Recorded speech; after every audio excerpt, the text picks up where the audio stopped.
Yes, we saw yesterday on TV Honorable Ranil Wickramasinghe proudly claiming that we have now opened a third international airport.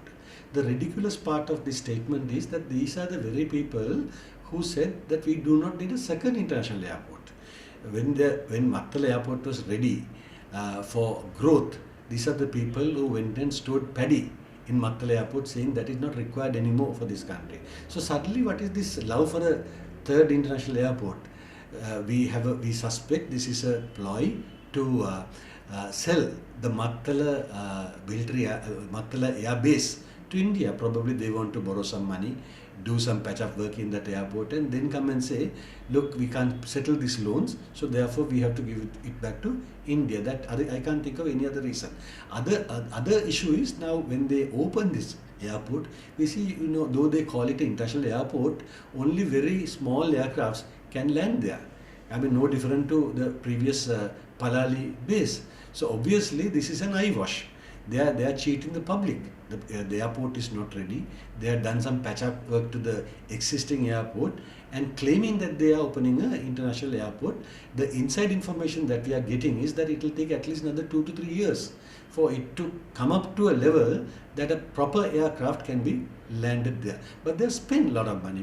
We understand from news yesterday, they have spent about 22 billion on this patch-up work already, which is more or less similar or close to the whole amount that was spent on Mattala Airport. So they have, again, another thing is they are wasting money, and apart from wasting, I believe there's a lot of fraud, corruption also involved in this. Finally, there won't be any outcome other than us losing the safety net that we had for the Palali Air Base. Sri Lanka fought a war with a brutal terrorist organization for almost 30 years. In 2009, we defeated that terrorist organization, put an end to the ideology that they were promoting. Since then, the previous government did a lot of work to develop the North and East. A lot of money was spent. But unfortunately, after 2015, together with the current government, the Tamil politicians started creating havoc in the North and East once again, going back to the same old demands.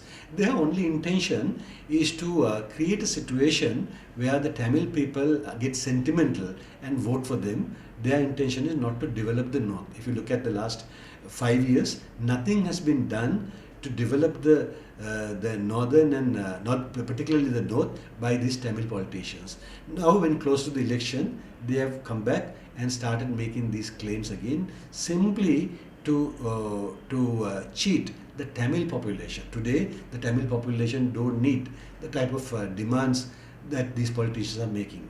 Tamil civilians, the citizens of this country, want the same thing like everybody else in this country. They want economic development, they want jobs, they want more opportunities for business, they want a future for their younger generation, and that is what a government should provide for. That is what the politicians in that region should fight for. Without doing that, they continue what they have been doing for so many years, just trying to cheat their own people. It is they are asking for a federal system, the same old slogan. Historically, these extremist Tamil politicians use this slogan to remain in power. And in fact, they know that it is not going to be a reality, because of course they had some chance with the current government, which is trying to bring in a new constitution and deliver what they were asking for. But now they also know that we are facing a new presidential election, and at the new presidential election, the current government will lose, and when Mr. Gotabaya Rajapaksa wins, he will not agree to this federal requirement, and thereafter the parliament election will come. Again, the camp that represents Mr. Gotabaya Rajapaksa and Mr. Mahinda Rajapaksa will win, and this federal dream will only be a dream. But knowing that, they are coming up with these demands again and again just to remain in power, because they haven't done any work for the last 5 years in the northern part, and they are getting rejected by the Tamil civilians who wanted development. So they just want an excuse to bring the votes back by talking to their sentiments. Mr. Gotabaya Rajapaksa is promising economic prosperity to the entire nation. When we say nation, it includes all races, all religious groups, all citizens of this country. There's absolutely no discrimination amongst any of these people. So for all these people and for the future generation, he's trying to create a prosperous nation. In that, the north, east, all those areas will also benefit. The younger people in those areas must look forward to Gotabaya Rajapaksa's presidency, because that is going to change the current situation. The economic development will truly come to north, and the opportunities will be there for them for getting employment, for business opportunities, and just like youth in other parts of the country, be ready to face the challenges of the future. Mr. Sajith Premadasa unfortunately is in a very difficult situation. Until very recently, he had to fight within his own party to get the candidacy. I don't think there was any plan on the part of the leadership of UMP to give him the candidacy, but because Mr. Sajith Premadasa had a good fight, finally he was given the presidency. Unfortunately, because of that, he is not ready to come up with a proper plan for the country. He has started this election campaign without a plan in hand, so he just goes for his political meetings and says whatever comes into his mouth, and copying mostly from his main candidate, Mr. Gotabaya Rajapaksa, saying things what Mr. Gotabaya Rajapaksa said the previous day, and appealing to the people to appoint him as president because he's working hard, because he looks a particular way, and all those things. And we can only sympathize with Mr. Sajith Premadasa for the plight that he's in, but the sympathy won't help the country. The country needs a leader who has a plan for the country, who has a team to deliver that plan.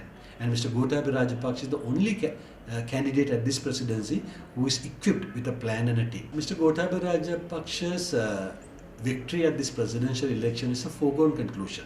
If you look at the results of the last local government election that took place on the 10th February 2018, the SLPP, the party that has given nominations to Mr. Gotabaya Rajapaksa, got 5 million votes. The Sri Lanka Freedom Party, which has now joined hands with Mr. Gotabaya Rajapaksa, got 1.4 million. So if you put the two together, he started with 6.4 million votes, whereas to get 50% of votes at this election, the estimated number required is 6.5 million. So it's almost there.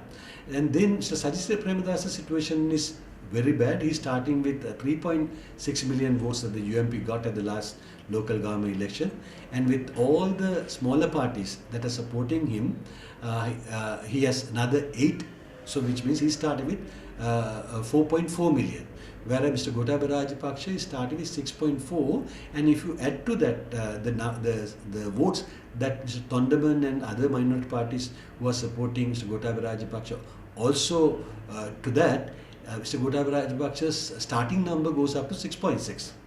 So 6.6 million versus 4.4 million. You can see it's a far cry for Mr. Sajith Premadasa to catch up.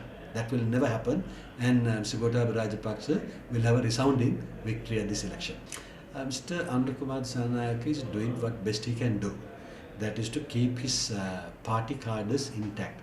But unfortunately, his party cadres are limited to a very small percentage of the Sri Lankan voting population. When Mr. Rohana Vijayveera contested for presidential election long time ago, he got almost 5% of the votes. And JVP, after so many years, so many decades, still at the same level.